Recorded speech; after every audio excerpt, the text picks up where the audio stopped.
Khamenei নিহত হলে ইরানের পরবর্তী শাসক কে হবেন?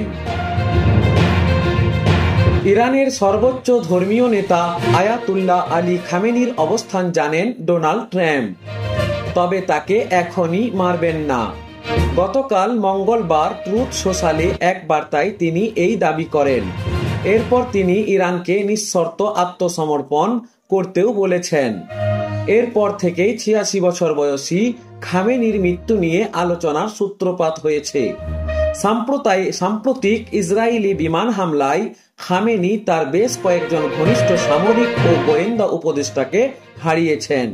নিহতদের মধ্যে রয়েছেন ইরানের বিপ্লবী গার্ডের কমান্ডার ইন চিফ হুসাইন সালামি, দেশের ব্যালিস্টিক ক্ষেপণাস্ত্র কর্মসূচির প্রধান আমির আলী হাজিজাদেহ এবং গোয়েন্দা প্রধান মোহাম্মদ কাজেমি। এই ব্যক্তিরা কেবল ঊর্ধ্বতন কর্মকর্তাই ছিলেন না, খামেনির উপদেষ্টা মহলের কেন্দ্রীয় ব্যক্তিত্বও ছিলেন। শীর্ষ নেতাদের মৃত্যু ইরানের নেতৃত্বকে প্রশ্নের মুখে ফেলেছে এবং পরবর্তীতে শাসন ব্যবস্থার কি হতে পারে তা নিয়ে সন্দেহ দেখা দিয়েছে। ইরান আক্রমণের মুখে পড়ার পর যদি অকল্পনীয় কিছু ঘটে, তাহলে তার উত্তরসূরি কে হতে পারেন, এমন শীর্ষ পর্যায়ের একটি তালিকা করেছে দ্য ইকোনমিক টাইমস ও ইন্ডিয়া টুডে। চলুন জেনে নিই তাদের পরিচয়।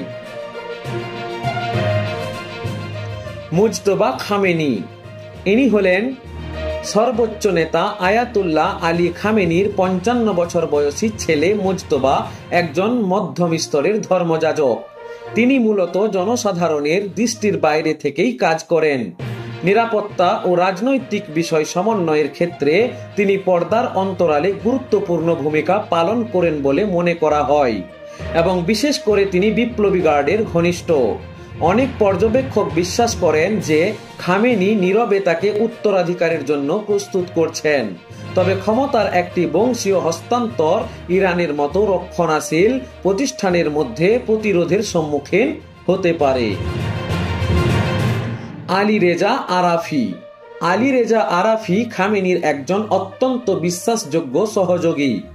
আরাফি গুরুত্বপূর্ণ পদগুলোতে রয়েছেন, যেমন বিশেষজ্ঞরা পরিষদের উপসভাপতি, গার্জিয়ান কাউন্সিলের সদস্য এবং কুম শহরের শুক্রবারের নামাজের নেতা। তার ইরানের ক্ষমতার কাঠামোর প্রতি গভীর জ্ঞান এবং বোঝাপড়া রয়েছে।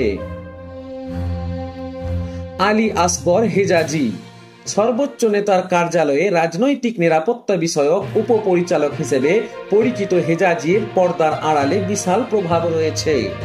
রাইটার্স তাকে দেশের সবচেয়ে শক্তিশালী গোয়েন্দা কর্মকর্তা হিসেবে বর্ণনা করেছে।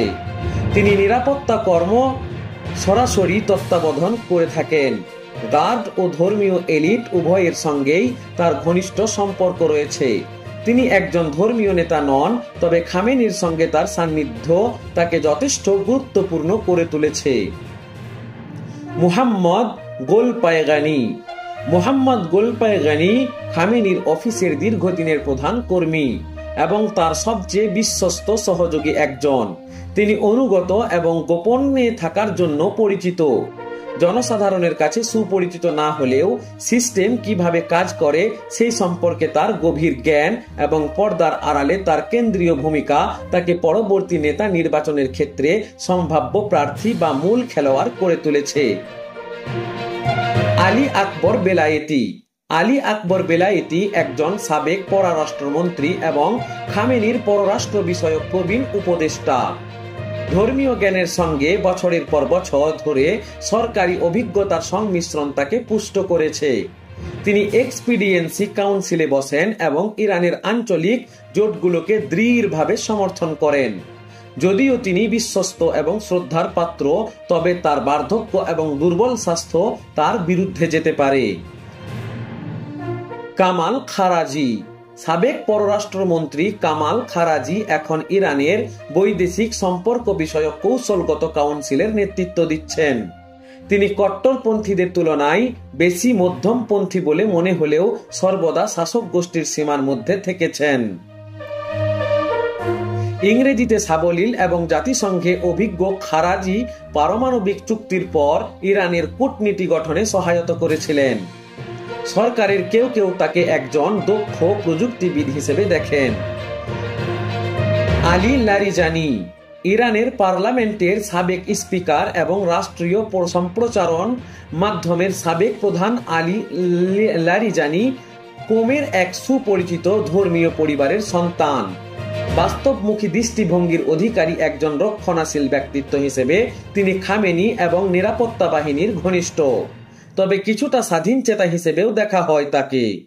তার অভিজ্ঞতা এবং শাসন ব্যবস্থার প্রতি আনুগত্য তাকে সম্ভাব্য প্রার্থী করে তোলে।